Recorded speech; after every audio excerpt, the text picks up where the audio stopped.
Frequentemente pedem para eu poder falar sobre o meu processo diagnóstico aqui no canal do Introvertendo. Então, cumprindo pedidos, estou fazendo isso agora.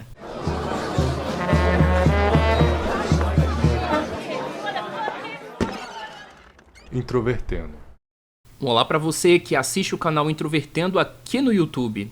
Nós somos 8 autistas que produzem conteúdo em podcast e que agora também fazem vídeos toda terça-feira aqui no canal. Lá no nosso podcast, o Introvertendo, se você ainda não conhece, procure nos aplicativos. Nós estamos no Spotify, Deezer, Apple Podcasts, Google Podcasts, enfim, nos diferentes aplicativos de streaming e também de podcast. Nós já falamos algumas vezes sobre diagnóstico, sobre processo diagnóstico, critério diagnóstico, enfim, todas essas questões que são de interesse muito grande de autistas e também de pais. Mas nunca falei em vídeo sobre o meu processo diagnóstico e falar de uma forma mais detalhada sobre como esse processo foi feito e quantos anos duraram isso. Então, esse é o vídeo que eu pretendo falar então de uma forma mais específica sobre o meu processo diagnóstico e qualquer dúvida que você tiver, você pode comentar que eu vou responder, beleza? Então vamos lá. Primeiro, vamos falar sobre a função do diagnóstico. Por que procurar um diagnóstico? Geralmente as pessoas só procuram um diagnóstico porque elas estão com algum problema pontual ou algum problema persistente em suas vidas e elas querem um diagnóstico para poder melhorar esse ponto da sua vida e ter uma melhor qualidade, né, do seu dia a dia. O mesmo caso é o meu. Então vamos voltar no período da infância. Durante a infância eu tive algumas características que indicavam que tinha alguma coisa errada, digamos assim, mas que ainda não tinha um nome para isso. Uma das principais dificuldades relacionadas ao autismo era a dificuldade de interação social, que é, né, um dos principais pontos geralmente mencionados nos manuais médicos. E aí essa dificuldade de socialização pode ser exemplificada de 3 formas. A primeira, a dificuldade de criar e manter amizades, né? Era uma pessoa que era vista como alguém que tinha desinteresse ou extrema dificuldade de construir amizades e mantê-las dentro do meu círculo social.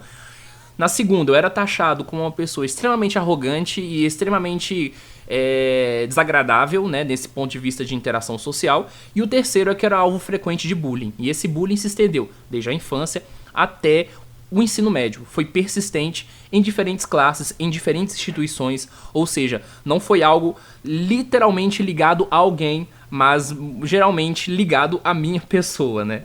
Podemos dizer assim. Uma característica ligada, né, ao diagnóstico de autismo que se fazia muito presente desde a minha infância era o hiperfoco. Desde criança eu tinha um interesse muito grande por eletrônicos, música, e esses temas acabaram durando muitos e muitos anos, e eu tinha um interesse por eles que era bom, por um lado, porque isso me fazia ter conhecimento sobre temas de uma forma mais aprofundada do que as pessoas da minha idade, mas ao mesmo tempo era também prejudicial no sentido de que eu trocava coisas da minha vida social pelo hiperfoco, né? E isso também é uma característica autística. E a terceira dificuldade que eu só percebi depois, quando eu estava chegando na idade adulta, era a interpretação de linguagem. Depois eu percebi que eu não tinha uma habilidade muito boa para, por exemplo, identificar ironias, para identificar, né, algumas figuras de linguagem. E eu passei a vida inteira, basicamente, sem entender isso com facilidade. E eu não tinha a menor noção que eu tinha essa dificuldade. Eu só percebi quando alguém apontou e falou assim, olha, ele não entendeu ironia, sabe? E aí, nesse momento, deu um start na minha cabeça. Durante o período da infância, eu cheguei a fazer terapia em grupo, acho que com uma média aí de 9, 10 anos, no sistema público de saúde mesmo. Por quê? Qual que era a dificuldade, né, que fez a minha mãe me colocar numa terapia em grupo? Eu roía muito as unhas, de uma forma muito significativa, né? E aí minha mãe pensou, não, ele tá com algum problema de ansiedade, vamos colocar ele na terapia em grupo. Deu certo? Não deu.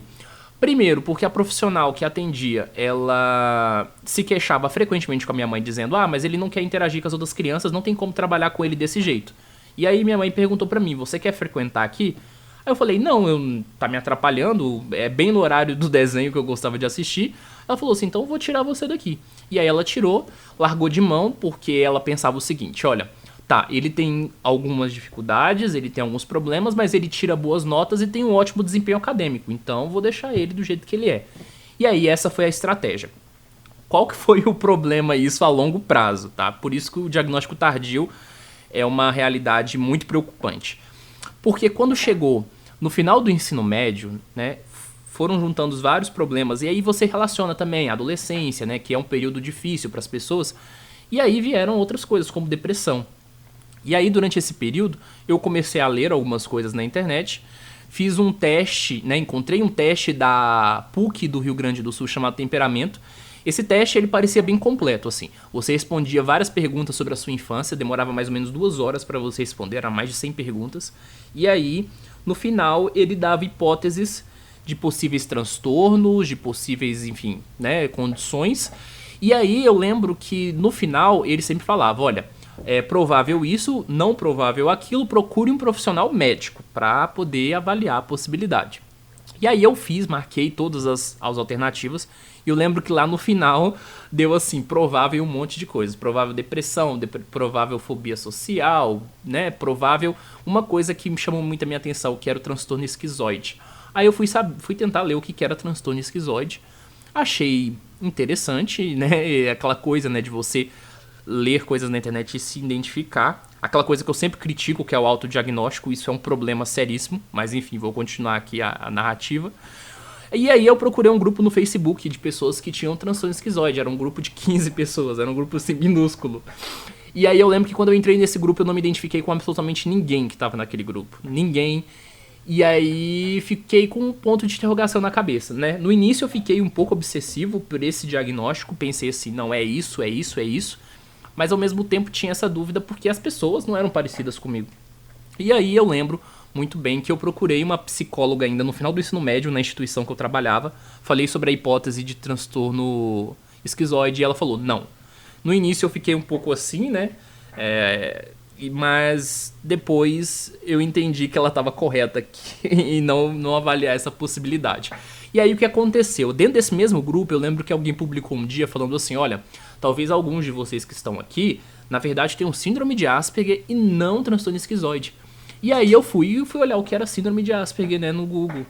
E aí eu lembro que tinha lá a menção relacionada ao autismo, eu falei, não, de forma alguma, isso não faz o menor sentido, autismo. Porque eu nem sabia o que era autismo, sabe, na verdade. E aí eu lembro que eu falei assim, já que eu não tô sem nada pra fazer na internet, vou entrar em um grupo de autismo, um grupo de Asperger, né, no Facebook, isso em 2013 ainda. E aí eu lembro que quando eu entrei no grupo, eu lembro que as queixas, né, as perguntas, as dificuldades sobre a dinâmica da vida social faziam muito mais sentido pra mim, porque diferentemente do transtorno esquizoide, eu via que não era exatamente uma questão de desprezo pela vida, mas sim uma dificuldade de interpretar os códigos sociais. E aí, em 2014, né, isso já foi poucos meses depois, porque eu avaliei essa possibilidade no final de 2013, eu procurei uma psicóloga que era especializada em autismo, que reside aqui em Goiânia, e aí ela iniciou um processo de avaliação, porque primeiro a gente precisa afirmar uma coisa aqui, psicólogo não diagnostica ninguém. Se você faz acompanhamento, né, com um psicólogo, com uma psicóloga, e essa pessoa falou que você é Asperger, isso não significa que você tenha o diagnóstico, tá? Você precisa de uma avaliação de um psiquiatra ou de um neurologista, e esse profissional vai te entregar um laudo, certo? Então, só pra deixar isso bastante claro, tá? Continuando, então eu procurei essa psicóloga, ela fez 5 ou 6 sessões, ela veio na minha casa. E aí, nesse momento que ela veio na minha casa, ela conversou primeiro com a minha mãe para avaliar questões de infância, conversou comigo. E aí, durante o processo, ela foi bastante sincera comigo. Ela falou assim, olha, não acho que você seja autista. Talvez você tenha TDAH, alguma outra coisa assim, mas nós vamos continuar o processo para fazer a avaliação. E aí, para mim, beleza, né? Eu gosto dessa sinceridade. E aí eu lembro que ela obteve um depoimento sobre um colega de trabalho meu, que depois virou um amigo, né? Que é quem ouve o Introvertendo, né, o episódio 69, uma das pessoas que participam lá foi a pessoa que escreveu o depoimento. Ele gravou um áudio de 14 minutos falando como era a convivência no dia a dia. Ela pediu para poder também eu estabelecer um roteiro de como, né, eu encaminhava o dia, como é que era a minha rotina. Eu lembro que depois ela me aplicou alguns testes, ela tinha alguns testes que vinham dos Estados Unidos, eu não lembro exatamente quais, né. Eu poderia ter perguntado isso na época, né, para pelo menos ter esse detalhe mais técnico. Mas ela fez vários testes, ela fez um teste que reconhecia o expressar de emoções, né? De você via uma imagem e você tinha que reconhecer se a pessoa estava brava, etc. Fazer algumas perguntas assim. E aí, quando estava no final do processo, ela falou assim, olha, eu acho que agora o diagnóstico de autismo pelo menos faz sentido para mim. E aí ela escreveu um relatório e ela falou para eu procurar um neurologista. Peguei o relatório, né, que ela tinha me passado. e procurei o neurologista. O neurologista iniciou todo o processo de novo. Foram aí mais algumas sessões. Depois, no final dessas sessões, ele falou para eu fazer um eletrocefalograma. E aí muita gente até pergunta assim, mas eletrocefalograma diagnostica autismo? Não, pessoal, eletrocefalograma é um exame basicamente para você identificar se você não tem lesões cerebrais. Porque se você tiver lesões cerebrais, você pode ter um outro diagnóstico que não seja relacionado ao autismo. Principalmente aí no caso das pessoas que às vezes têm deficiência intelectual. Então, é basicamente só um exame para descartar a possibilidade de ser um outro diagnóstico, na verdade. Então, foi basicamente isso. Eu fiz o eletrocefalograma. Depois que eu fiz esse eletrocefalograma, ele ainda consultou uma neuropsicóloga, né, durante esse processo. E aí eu lembro que na última sessão ele me deu a devolutiva, né, falou que era realmente esse diagnóstico. E aí, a partir desse momento, isso já foi em 2015, ou seja, né, eu comecei todo o processo em 2014 e em 2015 eu recebi de fato o diagnóstico. E aí, nessa época, eu realmente tive segurança em me identificar como autista. E aí eu quero só contar um adendo a mais, que eu acho que seja algo muito interessante, é que eu entrei na universidade em seguida e o meu diagnóstico permitiu que eu procurasse assistência profissional dentro da universidade que eu estudava, que era o UFG. E aí, dentro dessa assistência profissional, isso em 2017, ou seja, 2 anos depois, eu comecei a ter consultas com uma psiquiatra. E aí ela chegou pra mim e falou assim, olha, eu não estou segura sobre o seu diagnóstico de Asperger. Então, você se incomodaria se eu fizesse todo o processo de novo? Eu falei, não, eu acho que seria interessante, né? E ela fez todo o processo de novo. Chamou minha mãe, conversou com ela sobre infância, etc, etc. Conversou comigo, testou várias coisas. E aí, no final do processo, eu recebi um segundo diagnóstico de Asperger de novo. Então, eu tenho o diagnóstico de 2 profissionais em épocas diferentes e com critérios bem específicos, bem delimitados. Isso me deu muita segurança, né? Porque a gente sabe, primeiro, que diagnóstico é difícil no Brasil e que também existe diagnóstico errado. Então isso, de certa forma, aumentou minha segurança nesse sentido. E aí, em 2018, né, que foi exatamente ano passado, eu criei o podcast Introvertendo junto com o pessoal, que também era da universidade, agora tem gente que não é da universidade, e a gente tá aí produzindo conteúdo sobre autismo para vocês. Se vocês quiserem saber um pouco mais sobre diagnóstico, nós vamos fazer ainda alguns futuros episódios. A gente quer fazer um episódio sobre autodiagnóstico, para poder falar sobre o problema do autodiagnóstico. Um episódio para falar sobre diagnóstico em adultos. A gente fez um que é a saga do diagnóstico, né, que é o episódio 53, gravado com o pessoal da Liga dos Autistas. Mas dá para poder abordar muito mais coisas ainda que não foi abordado naquele episódio. Enfim, acompanhe o Introvertendo, o nosso podcast está disponível nas plataformas. O nosso site é introvertendo.com.br. Se você tiver qualquer feedback ou opinião, acompanhe a gente nas redes sociais ou comente aqui no vídeo. E enfim, qualquer dúvida que vocês tiverem, eu vou responder. Então até a próxima semana. Um abraço.